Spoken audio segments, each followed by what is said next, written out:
Welcome back to this self-help program for panic and anxiety. In this module, we will continue where we left off and review some strategies to keep in mind while doing exposure. But first, we want to give you a brief summary of important highlights from the previous module.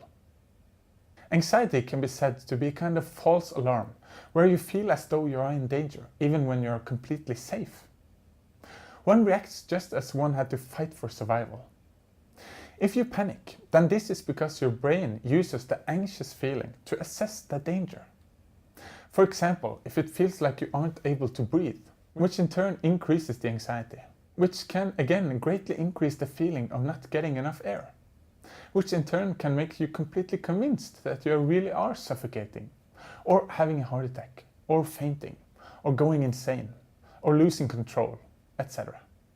This is called the panic circle. But if anxiety is a false alarm, then this means that one is in no danger at all. But why doesn't the fear disappear? Shouldn't the brain learn from multiple false alarms? What's going on here? Well, the anxiety is maintained, paradoxically, by the safety behaviors and avoidance one uses to get away from the anxiety. This is because safety behaviors and avoidance effectively put a stop to a reality check that you could receive. A reality check of the catastrophe you envision when you panic. You're left with a thought, what if I didn't work on controlling the anxiety? What then? Maybe I really am in danger after all. That was the summary. Let's now look at some great strategies to implement when doing exposure. Strategy number 1. Expose without safety behavior. When performing exposure, it is important to be vigilant of safety behaviors. This is literally anything you can think of and do to try to regulate and control your anxiety while doing exposure. We can give you some more examples of safety behaviors, but these vary from person to person, so you have to think carefully how you protect yourself from anxiety. Trying to mentally keep control, pushing away the anxiety, positive thinking, self-talk, trying to keep your heart rate down, breathing in a specific way, using distractions such as a mobile, music, other people, magazines, etc. Drinking water, mints or eating something. Take sedative medication or alcohol. Have sedative medication prepared just in case. Always assure yourself where the nearest toilet is. Have a sickness bag to vomit in just in case. Go to the toilet before leaving the house. Monitor bodily processes. If exposure is carried out while maintaining safety behaviors, then the exposure will have little or no effect. It's like sitting in a car and pushing the gas and brake at the same time, because with the exposure you want to increase the anxiety, while with the security behavior you want to reduce it. The worst case here is that you receive an unpleasant exposure experience, but get none of the anxiety lessening results that you seek. Some manage to completely remove all the safety behaviors right away, while for others it seems completely impossible.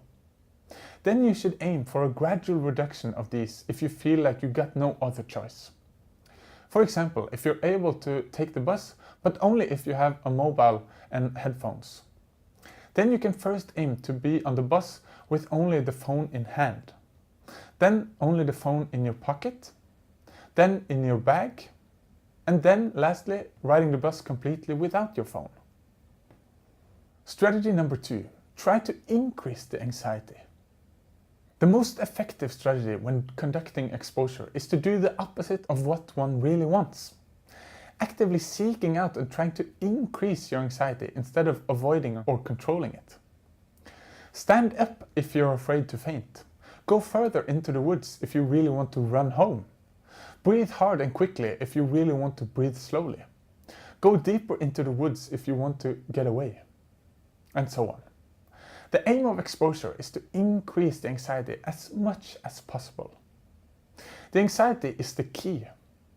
Every time you get anxiety, you get an opportunity to put away your safety behaviors and reality check your catastrophe thoughts.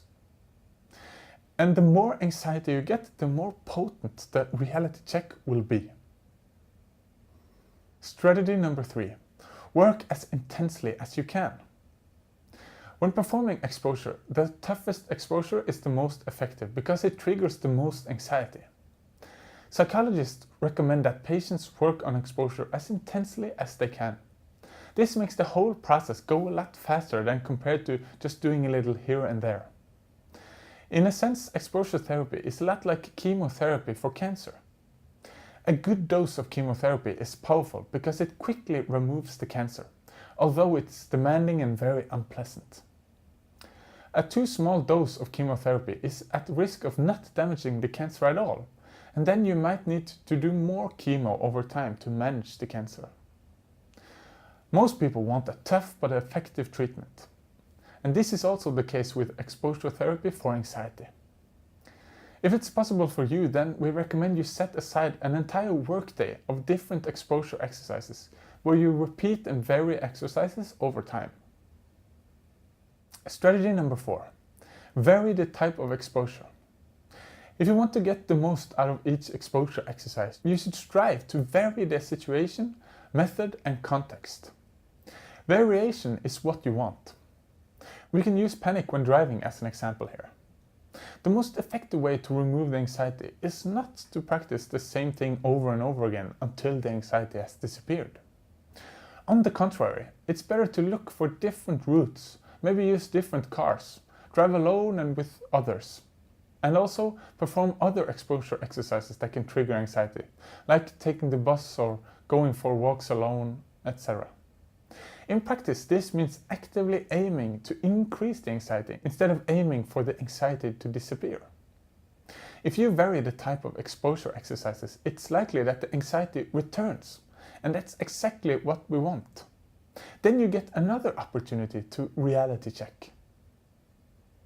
We should also mention that many need to expose themselves to the catastrophe thoughts directly, especially if you're anxious about the anxiety.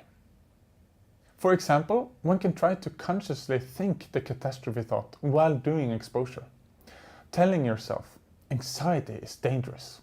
The fear will take control and I will lose control. My heart is in danger of failing. I will die from anxiety. You can also write down the catastrophe thoughts on a piece of paper or record them on your mobile and play the recording while doing exposure. This will surely increase your anxiety, and that's what we want. Strategy number 5. Aim for overlearning. Overlearning means that you continue doing exposure past the point where you're not afraid while going through a normal day. Doing exercises that give you more of a challenge compared to what you normally face.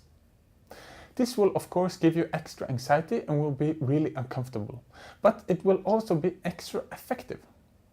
Overlearning increases the probability that the anxiety does not return over time, which is really a worthwhile investment. An example is if you are exposing yourself by driving in tunnels. At one point, there is no more anxiety while you drive in the tunnels and on the roads you usually use. It might be tempting to stop here, but that's not really a good idea. One should rather strive for overlearning, aka seeking out more and longer tunnels, and adding additional elements that makes the anxiety pop up again. Go for an extra long trip, all alone, in rush hour. Well, you get the idea. That was it for the strategies. Now it's your turn. To make sure you do everything as effectively as possible, we have created a worksheet that we recommend that you use. With this, you avoid the common pitfalls, but also maximize the benefit of each exposure. You should make several copies of the worksheet and complete it before and after the exposure. We will go through each question and provide some examples of answers, but you need to rely on using your own experience and imagination when completing the worksheet. The first question is, what catastrophe thought am I reality checking? For example, that I will faint from anxiety, or that the anxiety will shoot up and never come down again, or that anxiety is dangerous, or that my heart is in danger if I get a fast pulse, or that I will lose control. For some, it might be hard to think of anything to write here because they find that the catastrophe is intangible. Here it's better if you write something, even though it's not very precise or articulated. For example, that I will just freak out, or not be able to cope, or collapse, or that something terrible will happen, or that the panic will take over, etc.